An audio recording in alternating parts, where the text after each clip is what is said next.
Yo, what's up mga kaswabe? Isa ka ba sa nagbabalak na pasukin ang mundo ng TNBS or ang pagiging TNBS partner? Gaya ng gusto mong maglabas ng sasakyan at yun nga lang, iasa mo lang sa kita dito sa TNBS ang ipangbabayad mo sa monthly amortization. Well, para sa iyo, itong video ito. Sana mapanood mo mula umpisa hanggang dulo. Disclaimer po, base lang po ito sa aking mabahabang karanasan. Kaya papasukin ko na ang maikling intro.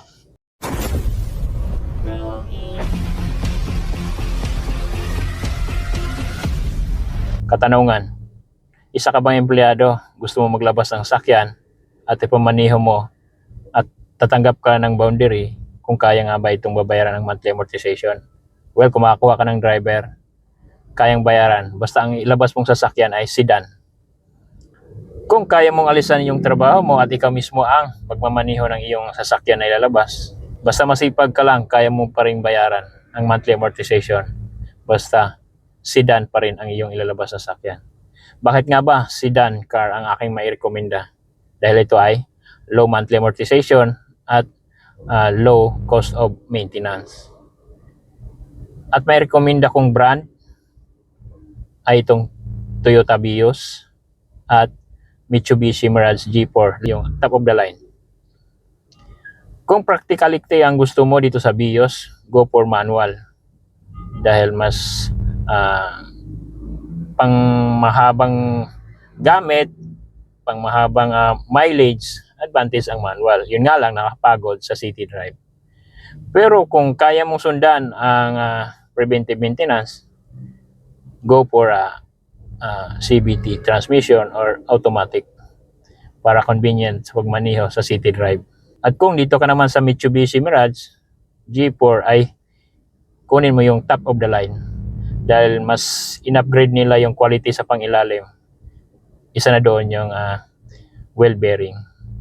Dahil naranasan ko ang Mitsubishi Mirage G4 at medyo mahina siya sa pangilalim. Medyo sakit ng ulo mo doon ng kaunti kumpara sa Toyota Vios. Kaya sa dalawang brand na may rekomenda ko, yan ay subok na at marami kang piyesang mabibili if kailangan mo na ng maintenance or pamalit na piyesa. Mabilis makakabili. Kung pipiliin mo ang SUV, MPV, kung meron kang ibang pagkakitaan. Dahil nung inilabas ko ang Toyota Vios, ay ang dapat kong ilabas talaga ay Toyota Innova, top of the line. Yun nga lang, ang laki ng diferensya sa monthly amortization. 10,000 mahigit at yung maintenance din ng Innova, mas mahal din. Plus, mas mahal din yung down payment. Kaya, pinili ko lang na dito na muna sa sedan. At ito ay Toyota Vios sa top of the line ng CVT transmission. Dahil ang magiging pasahero kasi or nagiging pasahero lang dito sa TNBS ay kadalasan isa-dalawa lang. Kaya hindi ganoon ka practical kapag MPV or mas malaki or 6-seater. Malaki ang maintenance, malaki ang monthly amortization, pero yung kikitain niyan hindi magkakalayo. Believe me, hindi magkakalayo. Dahil sa mga naka 6-seater, naglalaro lang siya, 2-3 ang makukuha nilang 6-seater sa maghapon. Kung minsan nga pinapatay pa nila yan dahil malayo ang pickup, lapit ng hatid, tapos sasakyan ka ng 6 na pakalaki. Yung tipong ganong hinaing ng ating mga naka 6-seater dyan. Unless kung madalas kang mag out of town, pang family, or meron kang ibang negosyo, kakargahan mo minsan, practical yon para sa ganong senaryo ng iyong hanap buhay.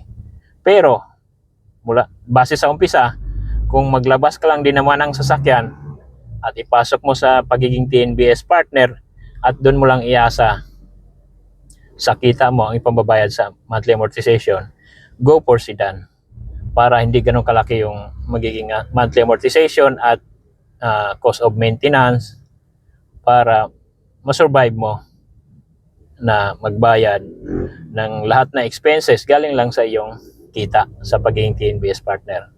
Go for sedan, go for Toyota brand and Mitsubishi brand. Yan ay mga subok na. Kumbaga, hindi papasakitin ang ulo mo niyan. Basta sundan mo lang yung preventive maintenance. Huwag lang masyadong mapabayaan. Sigurado, may panalo ang iyong binabalak. Kagaya nitong aking na-share sa iyo o naibahaging karanasan sa pagpasok ng services business, which is public transportation company na tinatawag na TNBS. Kaya hanggang dito lang mga kaswabe. Sana nakakatulong sa iyo itong video ito. Base sa iyong kalaman, nagkaroon ng karagdagang informasyon tungkol dito sa mundo ng TNBS o ang pagiging TNBS partner. Actually, masaya ang pagiging TNBS partner dahil ikaw ang boss. Sorry, it's DJ.